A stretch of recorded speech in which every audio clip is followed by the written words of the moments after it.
कहानी की शुरुआत में हम एक लड़की को देखते हैं जो रोड के बीचों बीच अपनी जान देने के लिए सड़क पर लेटी हुई है। कुछ ही देर में इस रोड पर एक गाड़ी आ जाती है। ये लड़की जैसे ही उस गाड़ी को अपनी ओर आता देखती है तो उसे एक दर्दनाक मौत का मंजर दिखाई देता है, जिस वजह से वो अपने मरने का प्लान बदल देती है और वो सड़क से उठकर किनारे चली जाती है। उस आदमी को थोड़ी दूर जाने पर एहसास होता है कि उसे लड़की की मदद करनी चाहिए, इसीलिए वो वापस आता है।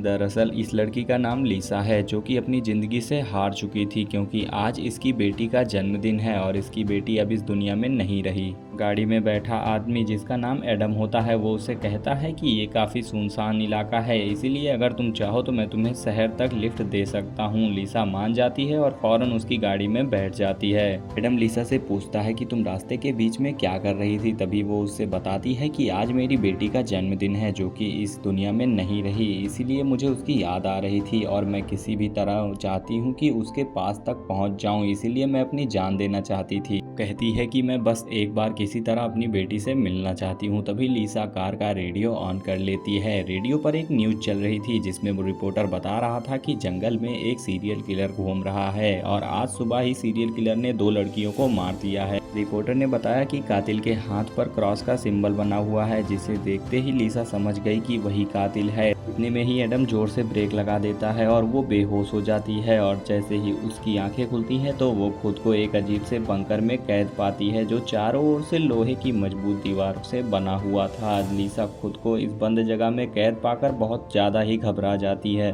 वो बाहर निकलने की कोशिश तो बहुत करती है, मगर ये जगह पूरी तरीके से लॉक थी और हम देखते हैं कि यहाँ पे लिसा का ड्रेस भी चेंज हो चुका था और उसके हाथ में एक डिवाइस लगा था जो कि एक टाइमर था। लिसा समझ जाती है कि इस जगह से निकलना इम्पॉसिबल है। वो थक हार कर एक जगह बैठकर रोने लग जाती है। तभी अचानक उसे एक दरवाजा खुलता दिखाई देता है। लिसा ने दरवाजे की दूसरी ओर देखा तो वो एक अजीब सी सुरंग थी जिसका कोई एंड नहीं था, मगर यहाँ से एक रोशनी आ रही थी। लिसा को समझ आया कि अगर इस जगह से बाहर निकलना है तो उसे सुरंग से होकर निकलना पड़ेगा और वो ठीक ऐसा ही करती है। लेकिन तभी अचानक चैम्बर का दरवाजा बंद हो जाता है। ये देखकर लिसा की सांसें अटक जाती हैं और वो समझ जाती है कि अब वो पहले से भी ज़्यादा खतरनाक जगह में फंस चुकी है। इसके बाद लिसा के हाथ पे लगा वो टाइमर अलार्म बजने लगता है और 11 मिनट का टाइमर सेट हो गया था। वो समझ जाती है कि उसे इसी समय के दौरान निकलना पड़ेगा, नहीं तो वो ज़िंदगी भर के लिए यहीं पर फंस जाएगी। इसीलिए वो ज़ोर ज़ोर से रेंगते हुए आगे की ओर बढ़ने लगती है। जैसे ही लिसा रोशनी के करीब जा रही थी, अचानक सुरंग का दरवाजा बंद होने लगा। ये देखकर लिसा तेजी से आगे बढ़ने लगी, लेकिन जब वो उस दरवाजे के पास पहुंची तो वो दरवाजा पूरी तरह से बंद हो गया था। तभी लिसा को एक और दरवाजा नजर आया जिस पर वो चढ़ जाती है और थोड़ी दूर रेंगने के बाद उसे पता चलता है कि इस सुरंग की चौड़ाई धीरे धीरे कम हो रही है और ये एक प्लेटफॉर्म जैसे शेप में है। और फिर जैसे ही उसकी चौड़ाई कम हो रही थी तब वो यहाँ पर दबकर मरने ही वाली थी, इसीलिए वो अपनी जान बचाने के लिए जोर से भागती है। लेकिन सुरंग के बंद होने से पहले ही वो निकल जाती है। अगर वो थोड़ा सा भी चूक करती तो वो मर सकती थी। लेकिन जैसे ही वो चैन की सांस लेती है तभी उसका अलार्म बजने लगता है और यहाँ हमें सिर्फ 5 मिनट का टाइम दिखाया जाता है। अगर इसी दौरान वो नहीं निकल पाई तो यहाँ पर वो मर जाएगी, इसीलिए वो जोर जोर से आगे रेंगने लगती है। लेकिन थोड़ी दूर जाते ही उसे एक इंसान लेटा हुआ दिखाई देता है। लिसा इसके करीब गई तो उसने देखा कि वो इंसान जिंदा नहीं बल्कि एक जली हुई बॉडी है। डेड बॉडी के हाथ में भी वो टाइमर लगा हुआ था, जिससे लिसा समझ जाती है कि वो टाइम पर यहाँ से नहीं निकल पाया, जिस वजह से वो यहाँ पर ही मर गया। मगर लिसा अब भी हार नहीं मानती। वो डेड बॉडी को साइड में करके आगे की ओर बढ़ने लगती है, मगर उसका अलार्म बजता है तो वो देखती है कि अभी उसके पास सिर्फ 2 मिनट ही बच रहे हैं, जिस वजह से वो जोर से आगे बढ़ने लगती है। तभी अचानक एक मजबूत लोहे की सलाखों ने आकर उसका रास्ता रोक दिया। साथ ही सुरंग की दीवारों में से ढेर सारे हीटिंग पाइप निकलकर बाहर आने लगे। वो घबरा जाती है और सोचती है कि उस इंसान के जैसे उसकी भी लाश यहीं पर जलकर पड़ी होगी। तभी अचानक पीछे की दीवार से एक छोटा सा सेक्शन खुल गया, जिसे देखकर लिसा पीछे की तरफ रेंगती हुई आकर उसके अंदर घुस जाती है। तभी उसका टाइमर 0 हो जाता है और यहाँ पर हम देखते हैं कि उसका सेक्शन बंद हो जाता है और हीट वेव्स अपना काम करना शुरू कर देती हैं और पूरे चैम्बर में आग फैल जाती है। मगर वो एक सेफ चैम्बर में लॉक हो चुकी थी, जिस वजह से यहाँ पर वो आग से बच जाती है। कुछ देर में हीटिंग पाइप भी अंदर चली जाती हैं और उसका सेक्शन भी खुल जाता है। वो सुरंग से कनेक्ट हो जाती है, लेकिन जैसे ही वो बाहर आती है उसका टाइमर फिर से 11 मिनट शो करने लगता है और थोड़ी ही देर बाद यहाँ पर उस सुरंग की ऊंचाई कम होने लगी थी, यानी कि अब वो इस ऊंचाई के बीच में सिर्फ इतना ही फासला पा सकती थी कि जिससे वो रेंग कर आगे बढ़ सके। मगर यहाँ पर सुरंग की ऊंचाई और भी कम हो चुकी थी, जिस वजह से वो मुड़ तक नहीं पा रही थी और इसी वजह से वो अपने हाथों के बल रेंगते हुए बढ़ने लगी। लेकिन थोड़ी दूर जब वो आगे बढ़ते हुए रेंग कर जाती है तो उसे एक पानी का टैंक नजर आता है। लिसा बहुत ज़्यादा थक भी गई थी और उसे प्यास भी लगी थी। वो जल्दी से अपनी प्यास बुझाती है और तभी उसका टाइमर फिर से 8 मिनट का टाइम शो करने लगता है। इसी वजह से वो हिम्मत बांधकर एक लंबी सांस लेती है और पानी के टैंकर में कूद जाती है। लेकिन जैसे ही वो पानी के टैंकर में कूदती है, फिर टैंकर में ऊपर की तरफ से एक दरवाजा खुल गया। लिसा जल्दी से उस दरवाजे से होते हुए ऊपर निकल आई। बाहर निकलते ही उसने जोर जोर से सांसें ली।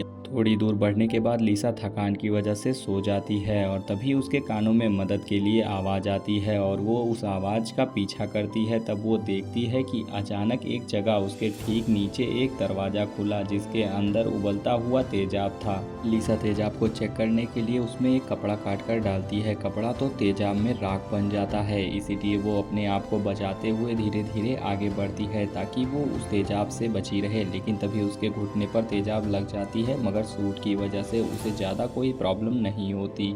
मगर तभी लिसा को उस आदमी की आवाज़ आ रही थी जो उससे मदद मांग रहा था। तभी वो उसके पास जाती है और उसके पास पहुंचने के बाद वो उससे कहती है कि हम एक दूसरे का साथ दें तो शायद एक दूसरे के साथ यहाँ से निकल सकते हैं। मगर इस बार दोनों ग्रिल के पीछे फंसे थे। तभी थोड़ी देर बाद ग्रिल खुलती है और यहाँ पर हम देखते हैं कि हीटिंग पाइप फिर से बाहर निकलने लगती हैं और इस बार दोनों के बीच में एक ही सेक्शन होता है। जैसे ही ग्रिल खुलती है दोनों इस सेक्शन में घुसने के लिए आगे बढ़ने लगते हैं। किसी तरह यहाँ लिसा उस आदमी को धक्का मारकर अपने आप को अंदर कर लेती है। इसी दौरान यहाँ पे वो चैम्बर बंद हो जाता है, जिस वजह से आदमी का हाथ कट जाता है। फिर लिसा की नज़र उसके हाथों पर पड़ती है जिस पर क्रॉस का सिंबल बना हुआ था। वो जान जाती है कि वो एडम ही है। यहाँ पर उसका कंफ्यूजन दूर हो जाता है क्योंकि वो सोच रही थी कि एडम ने ही उसे इस जगह पर कैद कर रखा है। लेकिन एडम तो खुद को ही मौत से नहीं बचा पाया और हीटिंग वेव्स यहाँ पर चल जाती हैं और वो आग में झुलसकर राख हो जाता है। तभी वहाँ पर एक भयानक स्कल वाला रोबोट आता है जो कि उसे नुकसान नहीं बल्कि उसके घुटने वाले घाव को सही कर देता है। तभी लिसा उससे पूछती है कि तुम कौन हो और मुझे यहाँ पर क्यों लाए हो, जिस पर यहाँ पर वो एक टूल को उससे कनेक्ट करता है और उस टूल की मदद से वो उसे एक फ्लैशबैक दिखाता है जिसमें वो देखती है कि जब वो एडम के साथ कार में थी तो दोनों में झड़प हो जाती है और यहाँ पर एडम उसके सीने पर चाकू से वार कर देता है और उसे गाड़ी से बाहर फेंक देता है। तभी उसे तेज रोशनी दिखाई देती है, जिसके बाद यहाँ पर वो प्रेजेंट में आ जाती है। देखकर लिसा इतना तो समझ गई थी कि उन्हीं एलियंस ने उस दरिंदे एडम से उसकी जान बचाई और उसे यहाँ पर लेकर आए, लेकिन उसे यहाँ पर क्यों लाया गया था ये उसे बताए बिना वो रोबोट चला जाता है। लिसा का चैम्बर खुलता है और वो बाहर आती है और वो इतना तो समझ चुकी थी कि यहाँ पे उसे वो लोग मारना नहीं चाहते, बस यहाँ से उसे निकलने के लिए खुद ही जोर लगाना पड़ेगा। बाहर निकलकर एडम के कटे हुए हाथ पर एक सिंबल बना हुआ था जिसे वो डिकोड करने की कोशिश करती है, लेकिन तभी घूमता हुआ एक पंखा उसकी ओर आने लगा। ये देखकर वो अपनी जान बचाने के लिए जोर से पीछे भागने लगती है। वो किसी तरह सुरंग में हुए एक छेद में घुसकर अपनी जान बचा लेती है। तभी उसे किसी के चलने की आवाज़ आती है और थोड़ी ही देर बाद हम देखते हैं कि सुरंग में एक और गड्ढा होता है जिसका दरवाजा खुला होता है और उसमें से एक भयानक सा क्रिएचर उतरता है। वो उस क्रिएचर के हाथ को देखती है और समझ जाती है कि वो कोई और नहीं बल्कि एडम ही है। वो एक राक्षस में बदल चुका है। वो एडम को डिस्ट्रैक्ट करके दूसरे रास्ते में घुस जाती है और एक अलग जगह पर पहुंच जाती है। वहां पर दीवार को छूते ही उसे फ्लैशबैक आता है कि कैसे उसकी लापरवाही की वजह से उसके बेटी की जान गई थी। ये देखकर वो बहुत रोने लगती है। थोड़ी देर में वहां पर एडम आ जाता है। तभी लिसा अपने आप को बचाने के लिए भागती है और एक सुरंग में घुस जाती है। वो देखती है कि आगे कटीले तार बंधे हुए हैं और एडम उसके पीछे ही था। कटीले तारों के पार वहां पर साफ आसमान दिखाई दे रहा था, लेकिन वो अपनी घड़ी पर नजर डालती है तो सिर्फ 56 सेकंड ही रह गए थे।